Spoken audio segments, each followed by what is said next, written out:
तो देखिए सरकार में हो क्या रहा है।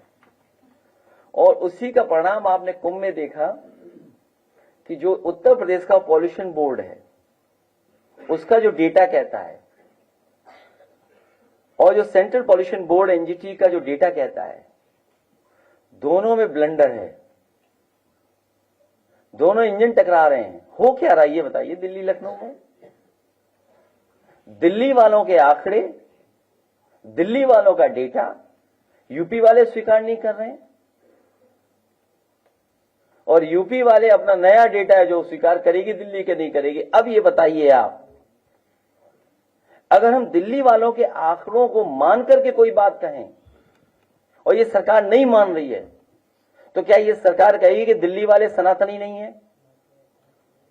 अगर दिल्ली वाले ये कह रहे हैं कि जो गंगा का पानी है, संगम पे जो पानी है, त्रिवेणी में जो पानी है, वो स्नान करने लायक भी नहीं है, अगर हम दिल्ली वालों की बात माने तो ये बात हम मान के चलें कि लखनऊ वाले दिल्ली वालों को भी सनातनी नहीं मानेंगे, क्योंकि वो विरोध कर रहे हैं, पानी स्नान करने लायक नहीं है।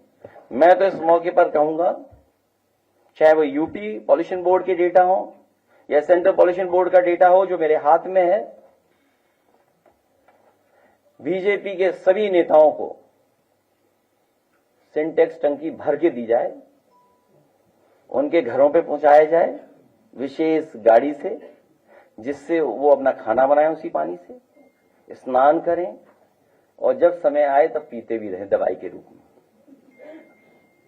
क्या ये स्वीकार करेगी भारतीय जनता पार्टी? अगर ये नहीं कर रहे हैं, अगर संगम का पानी नहीं स्वीकार कर रहे हैं खाना बनाने के लिए जो भर के आएगा वहां से, और स्नान पीने का काम, और मैं तो कहूं कमाल अख्तर जी एक बोतल में भर करके वहीं रख देना उस सदन में, जब पी के दिखाओ। सोचिए, क्योंकि मुख्यमंत्री जी को पता ही नहीं है वो बैक्टीरिया आता कहां से, वो बैक्टीरिया आता कहां से है। वो बैक्टीरिया गंदगी से आता है।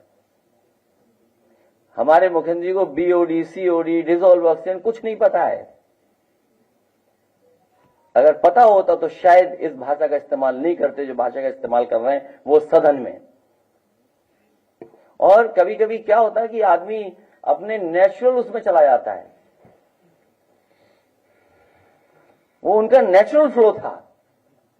पहले एएनआई ने एक बार दिखाया था नेचुरल फ्लो उनका,